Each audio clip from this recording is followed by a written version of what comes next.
What if there's something you haven't learned yet that could change everything? Welcome, everybody. I am Sherry Elise, a five-time published author and host of the TV show Good Morning Joy, and I am here in partnership with Brave Healer Publishing to introduce you to some of the amazing authors of their newest book called From Burnout to Burning Bright: Prevention, Healing, and Recovery. And before I introduce you to these fabulous authors, I want to first give a shout out to their lead author, R. Scott Holmes. Scott is an incredible spirit soul author, and we are really, really grateful for you putting this book out into the world. It is definitely something that so many are dealing with, and often dealing with it and not even realizing that that is what is happening. So I'm excited to dive into this book today. And let me share with you who I have sitting here with me. We've got Susan Schiller, who is retired from the working world, and she finds joy in nature and sharing music and spiritual conversations with her community. Tiffany Thomas is a licensed marriage and family therapist who helps people unlock their true desires and live a purposeful life. And Frank Byram is a scientist, inventor, and writer, and has spent the last 4 decades on a spiritual journey, the last few of which have been focused on deep self-healing and helping clients establish their daily rituals and practices. Welcome, everybody. It's great to have you here. Thank you. Thank you. So I'm going to just jump in and we're going to start talking about, I'm going to go with you, Tiffany. I would love to know the name of your chapter and chapter number, as well as talk to us a little bit about your why behind writing this chapter. Yeah, so I wrote chapter 14 and it's called The Habit of Pushing Through, Mapping Space for Joy. I was in a very high stress director position at an agency a couple years ago. And man, it was the epitome of burnout, and I'll keep this answer short, but I was gone for about a year. I did some traveling last year, and I saw this email come through that said, "We're writing a book about burnout." And it immediately resonated for me. And I thought, oh my gosh, I work with so many clients that are struggling with this hustle culture in America and feeling like that's our purpose in life, is to just work and pay our bills, and I'll get around to living my life kind of later when I retire. And that really hurts my heart when I see people living life that way. So I knew that I wanted to share my story when I saw that come through. Yeah, well, first, thank you for sharing it. And of course, I had a personal connection with the joy aspect and living your life purposeful in that way. Uh, I'm curious for you, when you think about burnout in general, do you find that most people are aware they're in it, or once they are in it, it's kind of like they finally, like they have to get to rock bottom to understand how to move through it? Yeah, I found that with most people that I work with is we don't know when it's happening. We kind of overestimate our ability to handle stress. And we feel like we can do it. We don't need a lot of help. Maybe we don't want to ask for help. And at least for me, it showed up physically, and there were signs that I just wasn't able to ignore at a certain point, and I had to kind of take a good hard look. So, yeah, in my experience, most people kind of aren't aware, which is why I was really excited to give a practical tool in this book to be able to help people kind of assess that and check in with themselves.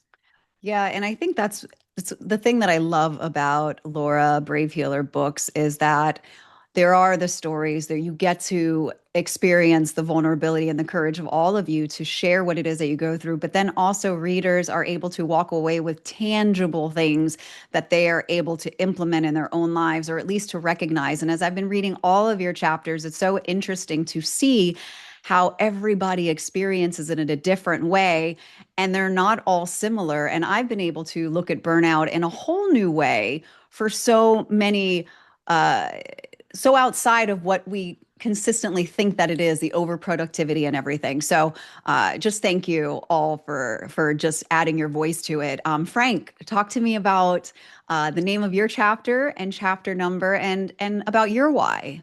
So, chapter three, from burnout to brilliance, finding balance in a high-tech world. I live in a high-tech world. I've been doing it forever, it feels like, for nearly 40 years. And I think the thing that I've had to sort of try to struggle through, push through, as Tiffany said, is this idea of, we've pushed technology so fast, so hard that we're always on the edge of burnout or in burnout, not knowing. And I find myself there and not, and there and not, and there and not. And then one of the things that I want to speak about is now with AI coming on board, is this real issue of, before, even in what we were doing in a high tech world, there was a natural cycle of processing, work processing. So there's this natural cycle. Well, a lot of that natural cycle can be done really quickly with AI. And so what happens is the things that we use to sort of catch our breath now are going away. Okay. And so what I was finding myself with that was, instead of, like, reading through papers or online or whatnot and taking my time, now all that work can be done in minutes. Right. And so I didn't realize that was part of my downtime. That was actually part of my brain wiring ideas and thoughts together. That was part of the invention cycle. And when you can do that in, minutes to seconds to some extent, and you don't have it, what I started realizing is that I was burning harder. But it took a while before, like a couple of years before I realized that. And I think we're seeing that more and more with people who we're using AI to quickly do the rote part of our jobs.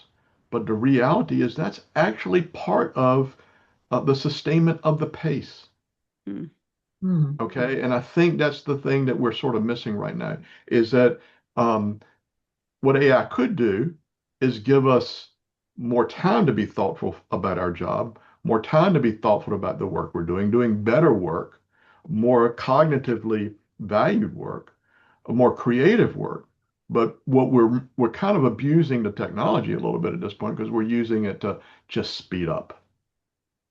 Yeah, that yours was one of the chapters that really opened my eyes to, because I use AI as well. And I noticed I was like, yeah, I keep getting spit out all of these great ideas and all of these things to do. And internally, I'm like, you have so much to create. Like now you have all of this to create. It's almost like what I got an image of is, it's going to age myself, but an I Love Lucy episode, like with the conveyor belt and the things just keep coming, the chocolate, and like Absolutely. you can't keep up with that. Yeah, and my nervous system.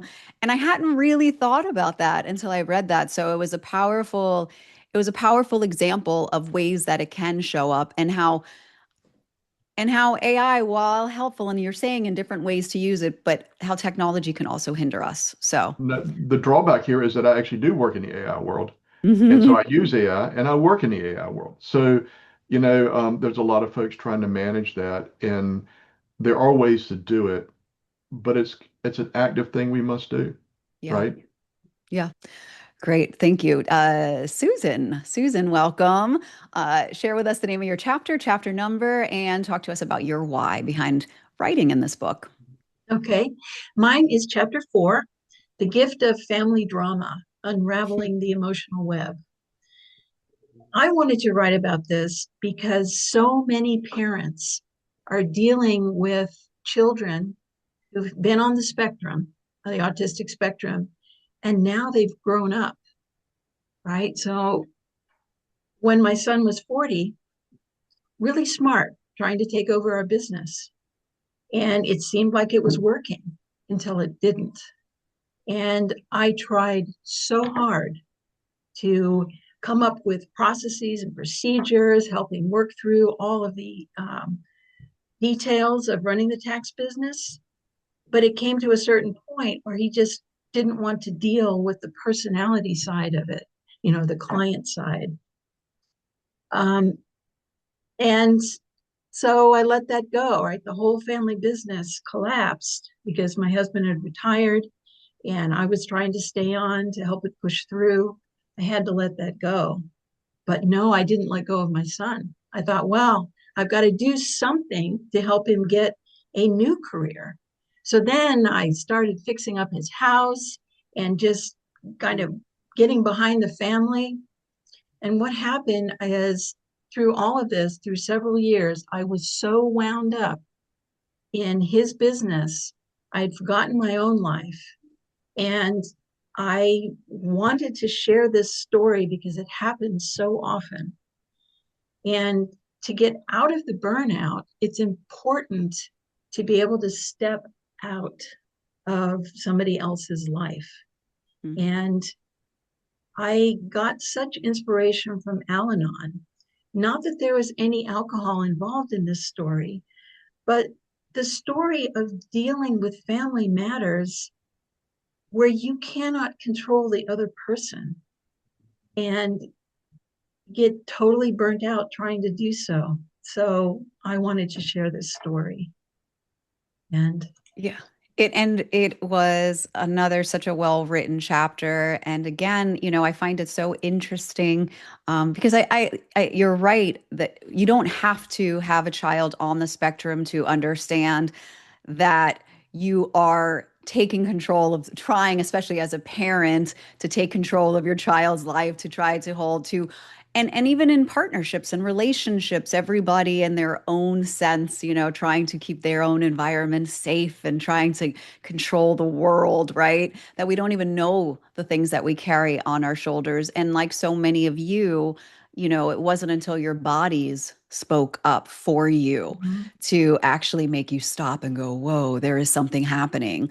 So, what I want to ask you guys with that said is there are people right now that are watching this that are on the edge of burnout and they may not even realize it until they start to feel all that. Is there any advice? I'll stay with you, Susan, for this. Is there any advice that you can give to somebody who maybe isn't aware to be able to understand so they don't have to hit that bottom?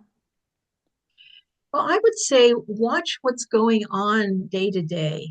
Are you looking at your phone all the time to see, okay, what's my son doing? What's going on here? Are you so caught up, um, even when the person isn't in front of you, that you don't have your own life? That's a sign that if you haven't reached bottom, you're going to soon, because life is not about managing someone else. Life is about living your true self and what you really need for yourself. What about you, Tiffany? Any advice that you can give anybody that might be on the edge just to recognize or have awareness around this? Yeah, I think similar to what Susan shared is looking at how are you spending your time? Are you feeling like you're in a place where you're just getting the bare minimum done? Like you barely have the energy to just eat and shower and do the laundry and, maybe show up for your family and there's not a lot of connection in your life. You don't have it in you to see friends and to go out and do the hobbies or exercise. So just kind of checking in, are you in survival mode or not? And maybe you Mhm. don't even realize it. What about you, Frank? Any thoughts, advice? Well, I start my chapter with my own experience, and for me, it was when there was sort of a lull, not a big one, like taking a shower in the morning or between things. I realized I was suppressing my emotions about what was going on. And so if you're having to have, white knuckling your emotions and not allowing, that internal voice to complete, because if it does, then you might actually say, oh my God, I have a problem. And I think that's the thing that a lot of us do is we press those emotions so far down that we don't listen to the intuition that we naturally have. And so when we do that, then what we're doing, if we're doing that constantly, then what we really are doing is we probably are in burnout. Mm-hmm. We probably have already done what Susan and Tiffany have done. We've stopped doing all the stuff that brings us joy in life. and we're just white knuckling through. And I think that was the thing that shocked me was how many days in a row I crushed that voice that was trying to speak to me and tell me, hey, you got something's wrong. And it went on years. And I don't think I'm the only person who's got that problem. It might not be the same statement, but I suspect it's the same thing. And it will happen when you have a minute. Like it's not going to do it in the middle of the rat race. It's going to do it when you're in a place where it's just, like a shower, like Hmm. something simple that you have to do because that's the only space in your entire day where something can speak. Mm.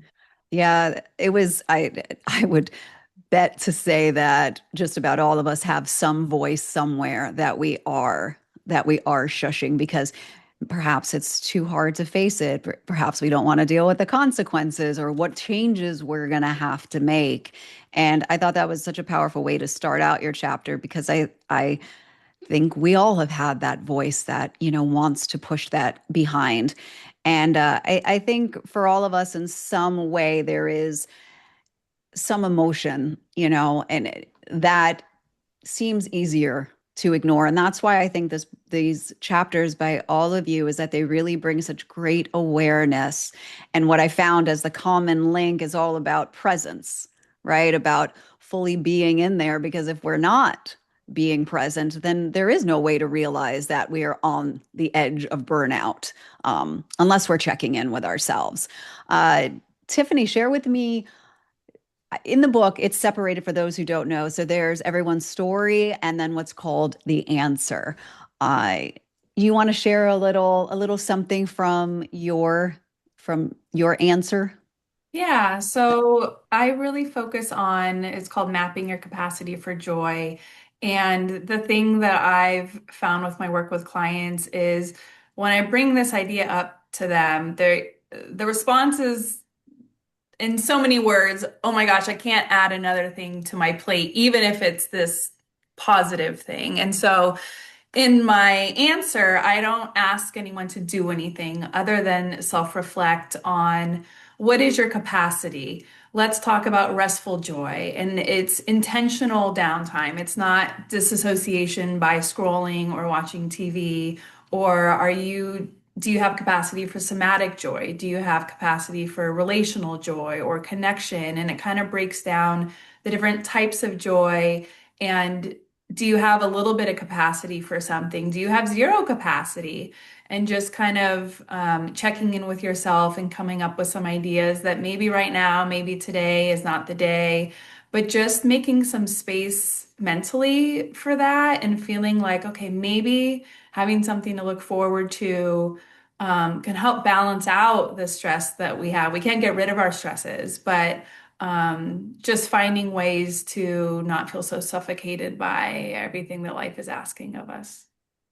I loved it. As I said, on a personal, I have my pillars of joy, my 5 pillars of joy. So seeing your relational joy, somatic joy, creative joy, those really tapped into very similar to the pillars of joy and really giving people the tools, like you said, like I think it's so important if someone is in burnout to not have to do so much because it will be, oh, it's another thing and I can't have that on my plate. So to be able to sit, even you mentioned it, Frank, about just being in the shower and it'll come, being in those spaces and allowing. Actually, I'll go to you, Frank, and ask you the same to share with us a little something from your answer.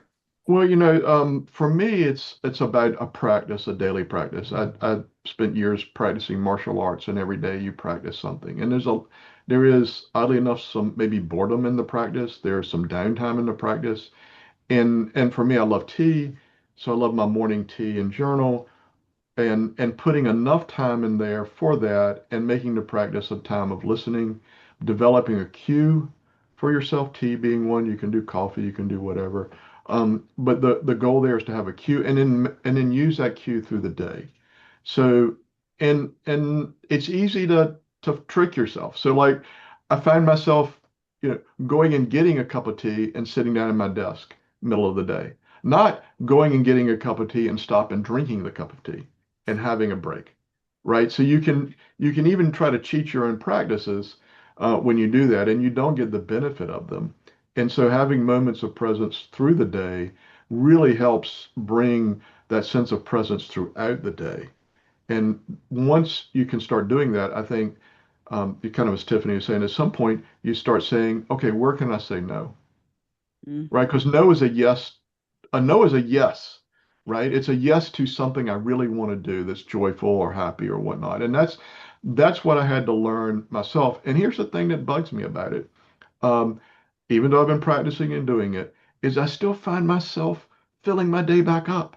As soon as you Mhm. unfill it, little by little, it creeps back in.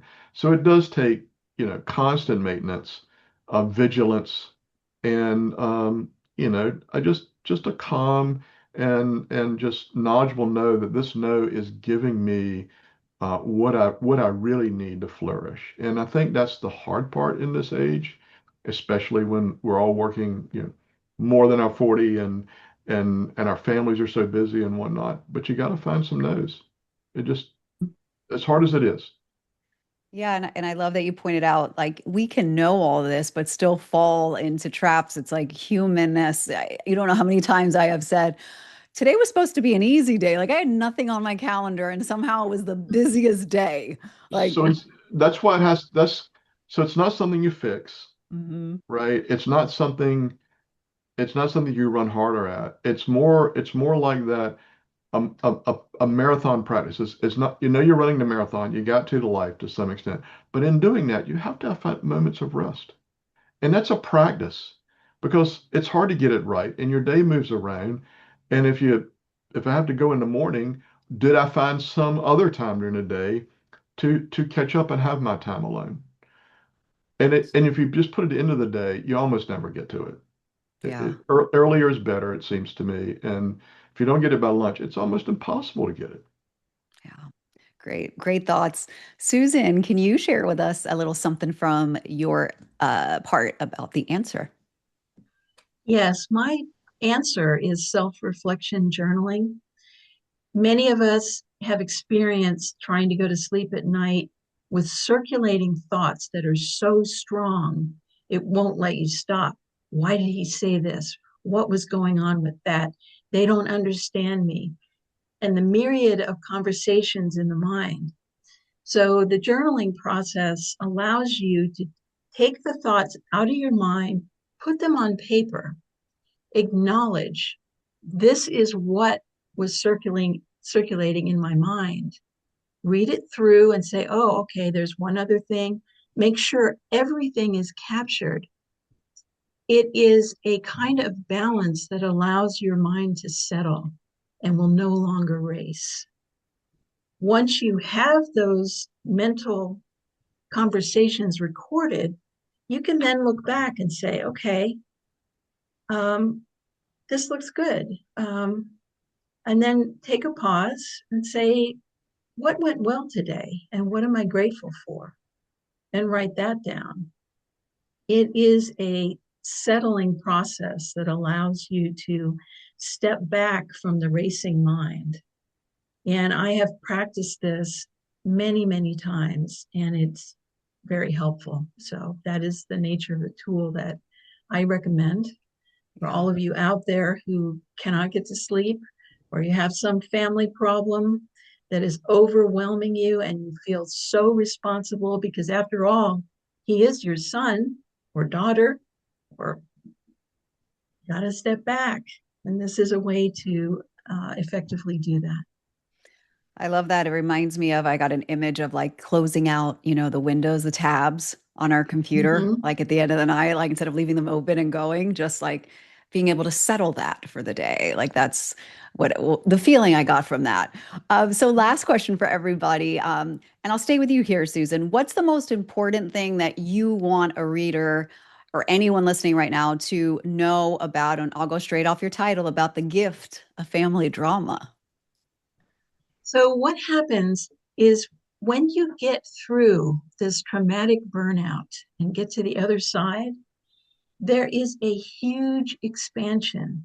And it's not just mental, it's also physical because when we're going through burnout, our bodies are contracting and we're not feeling full experience of being in this body. So I would like every person to know that life in an expanded consciousness is so freeing and so full of joy, as you said, Tiffany. And you can get there. Um, Definitely do it. Beautiful. Tiffany, what's the most important thing that you want people to know about mapping space for joy? Yeah, so actually, the first thing that came to my mind when you asked that question is not just looking at, I'm specifically talking about work in my chapter, but are you doing something that you feel passionate about? And a lot of times, I think we get stuck in careers or jobs where we've disconnected from something that has meaning for us, and we're too afraid to change because we've been doing it for so long, or we have family, or I don't want to start over.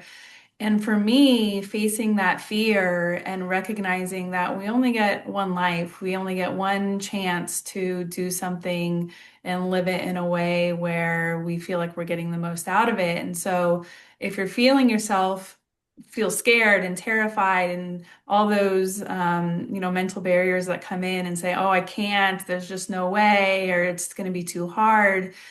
You probably can. Leaving my job and now working for myself and working half as much as I used to was the best decision I ever made. And so, um, really take a look at kind of, are you living your life in a way that has meaning for you? Love that. Frank, what is the most important thing you want people to, when they're reading this or right now, to know in a world filled with high tech about finding balance in this high tech world? Well, I think a lot of this is suffered in silence. And I think the first thing I'd like people to know is that you're not alone. But like many folks are suffering in this. And I think that's once you can cross that bridge that, hey, I'm not alone, I'm struggling with this, then I think you can also begin to look and say, hey, there's a path out. And I think in the book, well, there are many types of paths out if you want to look at it. And the book is full of those types of things about how to do that. And so there is a way out. There is a way of bringing your life back. That doesn't mean that, your job's going to go away, right? Doesn't mean that the stresses in your life are going to go away, but there is a way to harmonize that so that you can balance life in a way that's far more joyful and happy.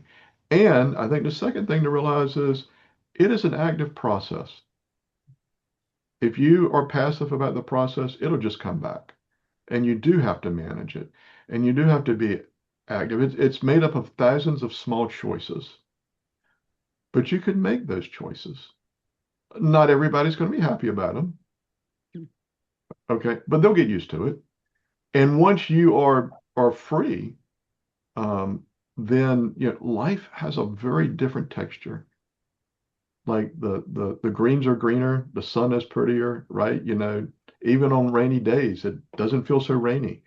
And I think, we all just want a little piece of that in the end. So Thank you all. Thank you so much for giving us that piece of sunshine. And really, it feels like hope for everybody because watching, well, you being brave enough to share your stories with such the courage and vulnerability that you did, and providing people tools to be able to, find that joy in their lives. Just thank you so much for what you do in the world, and for being here to share it with everyone. And of course, to our listeners, this community is so much more than a book. It is a generous community who is here for you to answer questions.